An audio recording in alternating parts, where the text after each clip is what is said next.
Hey, gang, it's me, Dr. Steve. And what can I say? I mean, the burgeoning parallel economy just continues to explode. It's surged so much that it's actually broken into Wall Street. That's right. Public Square, the largest anti woke online marketplace connecting patriotic consumers and sellers, has officially gone public. I mean, you may have seen CNBC's Jim Cramer seething as the chance of USA rang out on the floor of the New York Stock Exchange. He actually had to plug his ears so he can continue on with his mindless banter. But today I am joined by none other than the CEO of Public Square himself, Michael Seifert, to talk about this amazing new venture, about the growing parallel economy and the imploding woke one. So, Michael, welcome. It is an honor to have you here with us. Well, it's an honor to be here. Thank you so much for having me. And I appreciate that introduction. It just had me reliving the day all over again, and seeing Jim Cramer seethe was one of the highlights. I mean, it was so funny, the ear plugging. I mean, it was just, they had to keep talking over your chants. It was a very Braveheart moment, I've got to say, a little freedom in the USA there. But what I'm so blown away by with Public Square, and I didn't know this. Of course, I've heard about you guys for months, but I didn't realize you're only months old. I mean, you've just burst onto the scene so fast. It's a very young company, but it literally only took you months to go public. So how did you storm into the New York Stock Exchange so quickly? And how is Public Square changing the game in the budding parallel economy? Well, I'll start with the second question first. We are driven to create that parallel economy in the simplest way we know how. There's a list of businesses in this country that do not like us for a myriad of different reasons. They try to lecture us about gender. They try to indoctrinate our kids. They try to act more like progressive political organizations than they do actually healthy, functioning businesses. So what if we could simply create a list of businesses that won't do those things? A list of businesses that, dare I say, actually like us and love the country and the values that have made it so special. A lot of people say, man, Public Square, what an interesting idea. What a smart, it's really not that complex. It's pretty simple. There's a lot of businesses that don't like you. Here's a list that does. And thankfully, what I'm so grateful for is that this movement has been built by our consumers. We weren't a well-known group of people. It's not like we had some big following. We were just a group of average people, and still are, that just cared enough to do something. And God has blessed this journey. And I've been so incredibly amazed at witnessing the well over 1 million consumer members that have helped build this plane with us. We actually hit 1 million members faster than Shopify, Airbnb, Twitter, some of the major tech behemoths. So anybody that tried to delegitimize the parallel economy or say that this thing is just kind of a small niche marketplace is being proven wrong in real time. This is a burgeoning economy that represents one of the fastest growing markets in the entire world, which is patriotic America. And you asked how we got to the New York Stock Exchange. Just a year after launching nationwide, it was truly with this grassroots movement. We have an incredible team of ambassadors, an incredible group of businesses, well over 55,000 business vendors on the platform, an incredible group of consumer members, well over 1.1 million, that said, hey, we want to not only partake in this platform, we want to own it too. And so now, being public, we get to be a company that's by the people, for the people, and ultimately owned by we the people, which is incredibly rewarding. It's wonderful. And it's so interesting because scholars are noting, that we're increasingly living in an era of consumer politics, where consumers are more and more voting with their wallets, and it's working out in two directions. It's not just boycotts, right? Deprivation alone isn't going to get us very far. It's also boycotts. It's it's new and exciting ventures and businesses that are rising up and replacing the institutions, businesses, and services that consumers now can take advantage of and support, that actually support our values and the like. In terms of the boycott side of things, I'm curious, do you think we've hit critical mass here? Do you think woke America finally overplayed its hand? I mean, Bud Light just admitted the other day they're not getting those lost consumers back. Are the boycotts against woke companies here to stay? They are. And in fact, it was interesting. We tuned into Anheuser-Busch's earnings call this morning and listened as they yet again admitted that they've completely lost this sector. And by the way, it was intentional. Remember, the Yeah. VP of marketing came Oh my. out in a recording and said that the brand was fratty, it was too outdated, and she believed she had a mandate to correct it, make it more Yeah. inclusive. By the way, that Inclusive. VP of marketing, That's yeah, right. that buzzword, it's what they love using. Yeah. She was from Brooklyn. The marketing agency that conducted that transgender ad was from San Francisco. So you combined a Brooklyn VP of marketing with a San Francisco ad agency to try to appeal a brand to middle America. Made no sense. And now they are having to lay in the bed that they have made. And it doesn't just stop at Bud Light. Target, $15 billion drop in market cap. And that one was interesting because they came after the moms with the targeting of their children toward indoctrination along conversations of sexuality and gender. So for a long time, Target's been woke. They've been doing the whole DEI and ESG thing for a decade. But when they came after the kids, it awakened this mass movement of moms and fathers that said enough is enough. And those boycotts are here to stay. Disney. I've spoken to so many parents that have said, I am never taking my kid to a Disney theme park again. When I'm seeing that they're dressing men as Cinderella now, and they've got all these messages and movies that are supposed to touch on progressive social, I just can't do it. So I definitely think the boycotts are here to stay. Over $55 billion in market cap eviscerated from just Anheuser-Busch, Disney, and Target over the last 90 days. And I think it's important to highlight a point you made, which is that the boycotts have clearly been effective and they're here to stay, but they're wholly inadequate unless you can actually move that consumer purchasing power somewhere else, which is ultimately the Goliath we are trying to slay. Yeah. Yeah. And I'm thinking too, I came across a term that was, I actually did a video on it just the other day. It's something scholars call soft secession. It's very interesting where millions upon millions of Americans are intentionally separating themselves from woke institutions and enterprises. And one of the areas they're pointing to, because it fits perfectly with your thesis and what you just said, is the massive, the explosion in homeschooling, 400% increase in just 4 years. And you just think of those mama bears at those school board meetings. It's the same thing that Target was facing, just from a different vantage point. There was a study, you and I were talking about this a little bit earlier, something akin to this. There was a study based on the U.S. Census data that found that 2.6 million people have relocated from blue counties, not states per se, even counties to red counties since 2020. So even within blue states like California or Illinois, the counties that voted for Biden are hemorrhaging residents, whereas the counties that voted for Trump are gaining residents. So this is a deliberate self-segregating according to these shared political values and a realignment of dollars, economic dollars. So do you see public square as really the tip of the iceberg for tens of millions of American conservatives effectively ready to secede from woke capital and then pour their money into literally, I mean, I don't even like calling it a parallel economy anymore. I think it's becoming a parallel civilization, to be honest with you. I couldn't agree more. And actually, to quantify it further, because it's a great point you just made, if you look at election data from 2020 and you look at the counties that voted for Trump, and then you look even deeper at the actual individuals that voted for Trump, and you actually pool that income and you look at, okay, so if you take county data and election data of who voted for Trump in 2020, the best estimates show that about 30% of American GDP actually voted for Trump in 2020.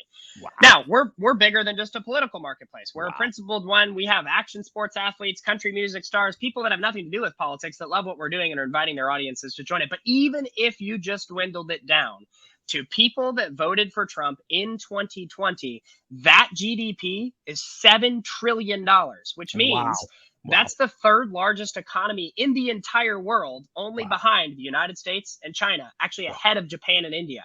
So it's wild to me that no brands are speaking to that cohort. That's a cohort I'm proudly a part of. And my wife is proudly a part of. Our family and community is proudly a part of. And no one's talking to us. So yes, absolutely. I believe there's a balkanization happening. And I believe that as we tackle the commerce arm, there's actually really broad cultural impacts. And I think the TAM is over 100 million Americans. And to pull it even farther, this is not something that's exclusive to the United States. While we are focused on the United States, our marketplace is only available to those folks in the United States. This is something that many Western countries are dealing with. Australia is having this divide right now. New Zealand is having this divide. Canada is having this divide. And for us as a company, we really believe that ultimately we're going to shift the power structures of society back toward we the people if we can help them move their money to the companies that will embrace that type of future. One more point I would note as it relates to this sort of battle between the sort of globalist elites, multinational enterprise that's embroiled in ESG, DEI nonsense versus like mom and pop owned small businesses that make our country special. We hear every single day from hundreds of consumers that reach out and say, hey, I love the value statement and I'm here for it. I love that you guys are pro-life, pro-family, pro-freedom. You love the country, the Constitution, the values. I love all that. I also just feel a very deep sense of satisfaction that I'm supporting a business in my local community instead of buying another thing made from some country that hates me on some digital marketplace like Amazon. So we are definitely witnessing this real detachment. There's an unsubscribing of a corrupt former system and embrace of a new one that's centered on human liberty. And it's very exciting at the forefront of. So I get really hopeful about the future of the United States. Dr. Steve, I actually think that as there's a collapse of globalism, an embrace of localism that you're seeing on these school boards and in city councils and in the economy, our country is going to be way better off for it. Oh, I couldn't agree with you more. Yeah, I hate like post World War II conservatism in many ways. It's so secular, and it's just if anything, yeah, it's a very timid form of liberalism. At least AOC is bold. I mean, she's going all the way, man. Whereas yeah, I'm with you 1,000%. We just need a very different paradigm, and it seems to me it's much more of a post secular paradigm that doesn't shy away from the centrality of faith, family, and freedom as this beautiful triad that creates civilization in its most lovely and beautiful form. I saw you're working with Blake Masters of Arizona, the great Blake Masters, Donald Trump Jr. How does going public help you guys to do even bigger things? You mentioned the mom and pop stuff, which is, we just a colloquialism for just smaller, really small business. And it seems to be what the parallel economy started as, more or less. Just people saying, all right, I've had it with this, but I'll start my own or something like that. But then we noticed like there was another phase that came in, the Mike Lindells and so forth. They were bringing some pretty good capital.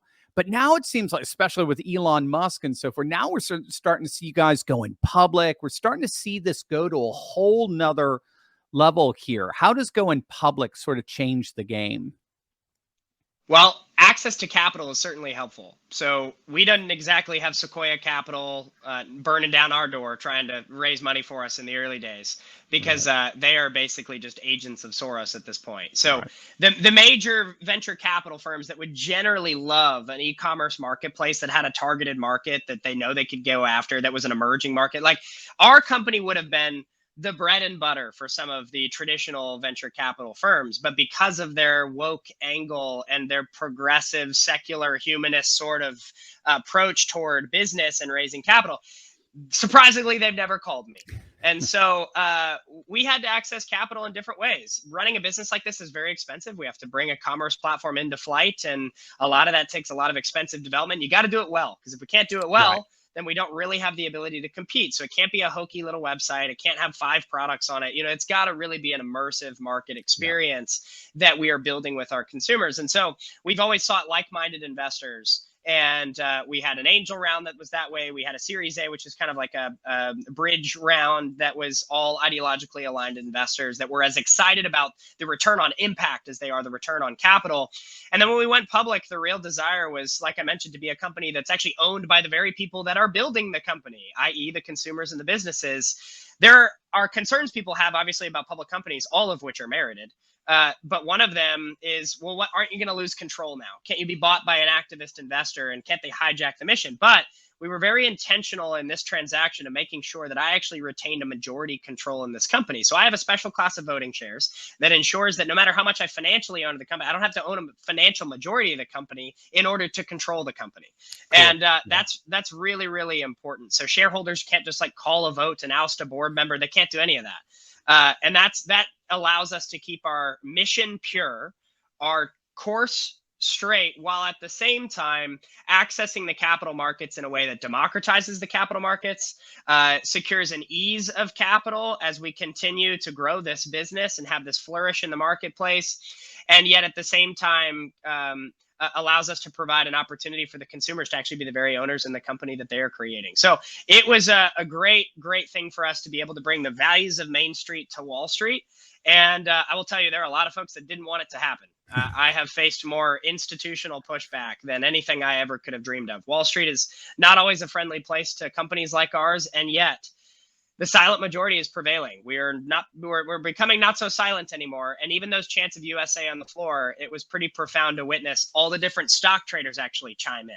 And so I'm even hopeful for Wall Street. That's quite a mountain to conquer, but we're on our way. I love it.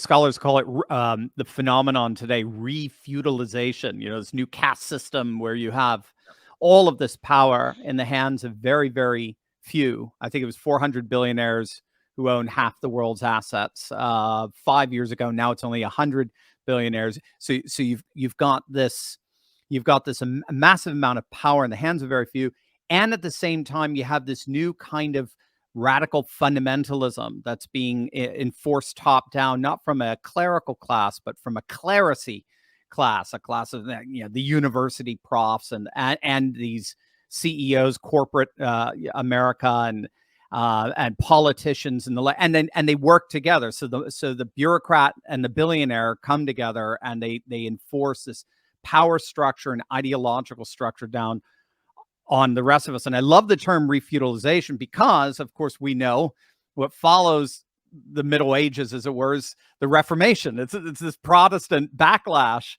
that in many ways it can really be seen as a massive populist backlash that brought down the whole structure. And that's I love hearing what you say, where some of the traders down the floor were chanting USA with you guys. But I really did. I felt it was like a Braveheart moment. It was this populist revolt that says, we've had enough. We're not, we feel like slaves, and slaves rebel, and that's what we do. And we're going to rebel, and rebel hard. And you guys are doing it. It's such a win-win. It's so smart what you're doing. That's what I just love about it. It's just, you're covering all the angles and the like. So just tell our audience about how they can use Public Square right now, right? Tell us everything. What should they do right now to just avail themselves of this amazing service? Well, thank you. It's actually pretty simple. If you head to publicsq.com, that's your one-stop shop. So if you head to publicsq.com, you're going to see the ability to join as a consumer. Create an account. It takes like 30 seconds. We're never going to ask you for money. It's completely free. There's no premium version you have to pay for. None of that. It's completely free. You can create an account, start your shopping process. You're going to browse over 55,000 different businesses of all different industries that are excited to serve you. Majority of those actually will give you discounts also for going there. So you can receive incentive for spending money in alignment with your values. In fact, right across the street from where I'm recording this right now, there's a great coffee shop on our platform that'll give you a free cup of drip coffee with any purchase anytime you show your app when you walk in there. So it's a very cool community that's been created. If you're a business, you can add your business. You do that totally for free. When you add your business, you'll see that there's 5 company core values. You can find us at publicsq.com. And we ask that you agree to those values and you agree to respect those values, meaning you're not going to spend time, money, or resource antagonistically against those values. That business profile then you get to finish creating, passes off to a vetting team that ensures quality and values, hits the green button, you're live on the platform. And it is also free to sign up as a business. We will never ask you for money. You have opportunities for advertising if you want, and extra promotion and all that, but it's completely free. And the majority of our businesses will enjoy that free experience, and it's a blast. The third thing that's important to note is that we're on web and app. So whether you use it at publicsq.com on your laptop or desktop, you can also download the apps in the App Store or Google Play. When you enter the experience, you're going to see there's a featured page where you're able to see kind of all of our favorites, hot and new deals that are happening, new businesses. There's also a near me function where you can find out what's local to you. There's a shop online function to where if you don't find what you're looking for locally, you can shop online. And one thing that's pretty neat too, Dr. Steve, is that we actually have learned a lot about what our consumers are looking for that doesn't currently have values aligned alternatives in the marketplace. Meaning, we learned over the last 6 months that we got a lot of moms on the platform, and the moms are looking for baby brands. They're looking for baby brands because every single one of the major diaper brands diapers and wipes, in the United States today is vocally or financially pro-abortion, Oh, which makes zero sense. right, of course. But that is the case. Pampers, Huggies, Honest, Hello Bello, Coder, there's not an exception to this rule. So what we did is we said, well, the mama bears on our platform are clearly looking for a diaper brand that loves life and cherishes the miracle of every life. Why don't we create it? We can't find a values aligned one. Let's just create it. Right. So we actually just launched a baby brand called Every Life. The message is simple. No matter where you come from, no matter what you look like, socioeconomic status, race, background, or circumstances of your conception, every life is a miracle and deserves a high-performing diaper to keep them protected, safe, and loving life. So we've launched everylife.com as a wholly owned brand of Public Square to solve the needs of our consumers, and it's been fantastic. We launched that about 2.5 weeks ago. So we're going to keep doing that. Anytime there's a hole in the market, we'll just go and fill it. And that's allowed for this parallel economy that I like that you even brought it up, that it's truly becoming the new American economy. Yeah. It allows for this to prosper in an even greater way. Yeah. Oh, that's so wonderful. It's so amazing. And again, I like how you also have the combination of it's online and it's local. So we've got the network society where we're not limited by proximity. We could talk to each other, from across the country here, but there's nothing like face-to-face fellowship as well. And here's a database for that, or here's a resource to that. I love it. Something local as well. The combination of the two. Gang, you heard Michael. Just click on the link in the description below. Start living and thriving in the growing parallel economy right now. I mean, stop supporting woke corporations and get connected with businesses, customers, like-minded patriots that share your love of faith, family, and freedom. Michael Seifert, it was an absolute honor to have you, sir. Keep up the amazing work. You are welcome here anytime. Dr. Steve, thank you so much. It's a pleasure to speak with you and this incredible audience, and I will take you up on that offer. I'd love to come back and join you in the future. Awesome. God bless, Michael. Thank you.